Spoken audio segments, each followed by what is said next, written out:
번째 질문은 협업의 결정체인 건축 디자인에서 나만의 디자인이라고 지칭할 수 있는 부분은 무엇이냐.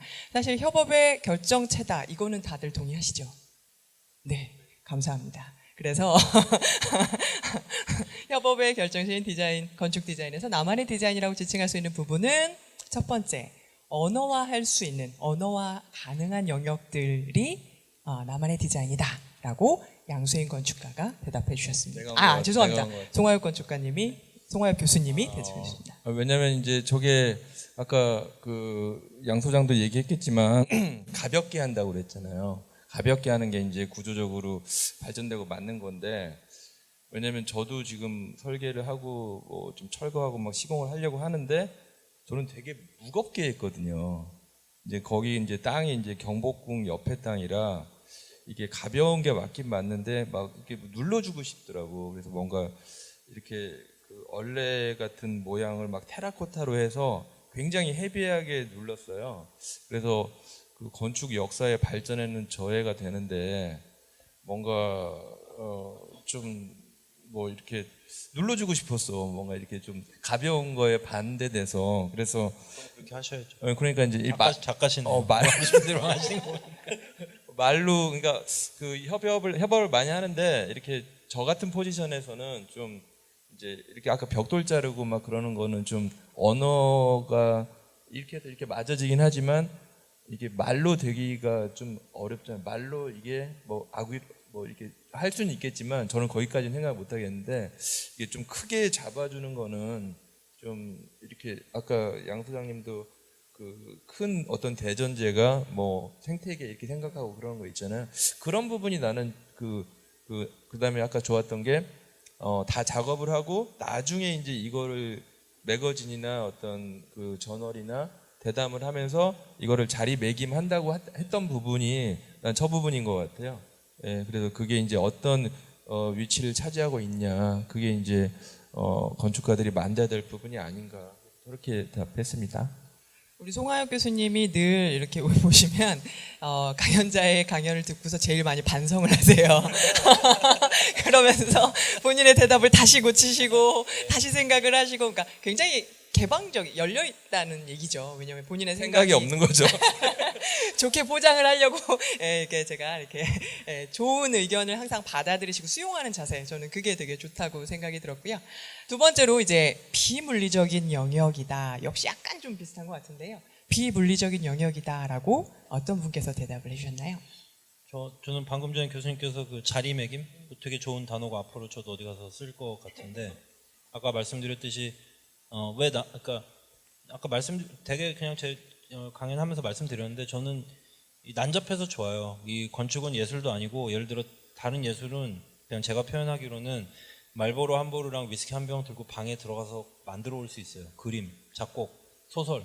근데 건축은 진짜 김시아 씨가 망치질 잘못하면 망할 수도 있거든요. 그게 난잡하기 때문에 더 매력 있고 좋은 거예요. 그리고 막 어떤 사람의 막 뭐 몇십 년 동안 모은 돈도 걸려 있고 막 대출도 받아야 되고 뭐 땅도 있고 뭐 관이랑도 막 복잡하고 막, 전 그게 되게 매력 있고 좋은데, 그거는 제가 어떻게 할 수 없는 부분들이 많아요. 그리고 거기서 그거를 마치 파도처럼 그 파도를 차는 건축가가 재미도 있고 멋도 있지만, 정말 나만이 할 수 있는 거는 아까 예를 들어 벽돌은 자른 다음에 그 벽돌을 뭐 옛날 몇백 년 전부터 있었던 코너스톤의 개념과 연결을 시켜서 그게 어떤 의미라고 자리매김을 하는가. 근데 그거를 하지 못하면은 그 물체는 그냥 그때 만들고 끝이거든요. 그 자리매김을 하면 그 비슷한 자리에 있을 수 있는 이전 이후의 것들과 연결이 되는데, 근데 재밌는 거는 이 부분은 돈을 안 받는 부분이에요. 왜냐면은 뭐 코너스톤이 어쩌는지는 사실 굳이 말할 필요가 없거든요. 근데 그러기 때문에 동시에 가장 자유롭고 진짜 내 맘대로 할 수 있는 영역이기 때문에, 거기가 어떻게 보면 저는 진짜 건축은 거기 있다고도 그러니까 점점 그런 생각을 많이 하게 돼요. 근데 이거는 되게 이렇게 현실이 어쩌기 때문에 약간 패배적이거나 이런 차원이 아니라, 저는 정말 가장 진취적이고 긍정적인 차원에서 우리가 이 복잡한 세상에 막 공무원부터 무슨 은행 대출 담당 직원까지 파도를 다 타지만 그 위에 저 별을 볼 수 있는 그 기백이랄까? 그것까지 있다는 거. 그게 저는 건축이 정말 최고라고, 정말 재밌는 직업이라고 생각하는 그런 이유인 것 같습니다. 네. 오늘 어록 하나 하셨어요. 자리매김. 어록 하나. 자리매김 너무 좋습니다. 네, 그러면 세 번째로 대답은 아이디어 스케치라고 대답을 해주셨네요. 안철 네, 대표님.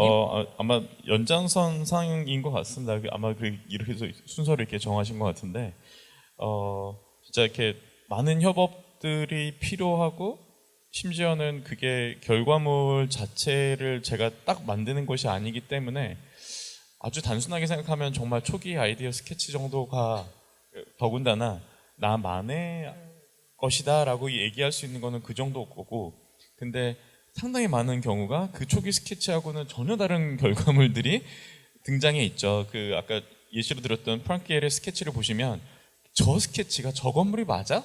전혀 다른 약간 정말 이런 상황이 있거든요. 그러니까 사실 결과적으로 그 결과물을 놓고 과연 얘기할 수 있을까라는 생각을 하는데, 사실 제가 이제 한 2008, 9년도였던 것 같아요. 여기 이제 양수인 건축가님의 그 강연이 뉴욕에서 있었는데, 그때 그 학생들을 같이, 아까 이제 뉴욕에서 이제 티칭을 하면서 학생들하고 같이 프로젝트를 많이 하시면서 발표하는 자리에서 학생들이랑 같이 발표를 하는 모습을 보면서 거의 유일했었어요. 그러니까 이제 같이 작업을 했던 사람들이 와가지고 이야기를 하는 모습이, 그러니까 그렇게 하는 모습이 저도 상당히 좋았고, 그렇기 때문에 저도 이제 지금도 막 제가 스스로 결정하고 내가 막 나가고 이거는 이거대로 하고 무조건 내 말을 따라, 약간 이런 분위기보다는 그 건축가 우리 팀 안에서도 그렇고 나가서도 그렇고 외부하고도 늘 협력적인 관계를 가져야 된다라고 생각을 하다가, 극히 최근에서는 이제 바뀌기 시작한 게, 제가 나이가 들어서가 아니라 누군가는 총대를 메고 결정을 해야 되는구나, 이게 협업이라는 테두리에서 미룰 수는 없겠구나. 왜냐하면 아까 이제 뭐 누군가가 싫어가지고 막 손가락질 할 때 우리가 다 동의해서 지은 거예요 라고 저는 뒷발로 뺄 수 없는 위치에도 있을 수 있겠구나. 그러니까 결국은 여기 칭찬을 받을 때만 작가가 아니라 욕을 먹을 때도 누군가는 책임을 져야 되니까, 그 상황이 오기 때문에, 그러니까 물론 이제 그럼에도 불구하고 나만의 것이다라고 딱 테이크할 수 있는 거는 스케치 정도일 것 같지만, 궁극적으로 아마 그 방향으로 마무리가 자리매김이 돼야 되지 않을까 생각. 아이디어 스케치 많이 하세요? 어딘가에 다 버려지고 있습니다. 네. 다 모아놔야 되는데. 네. 양수인 건축가는 많이 하세요? 많이 하는데요. 저는 다 지은 다음에도 많이 해요.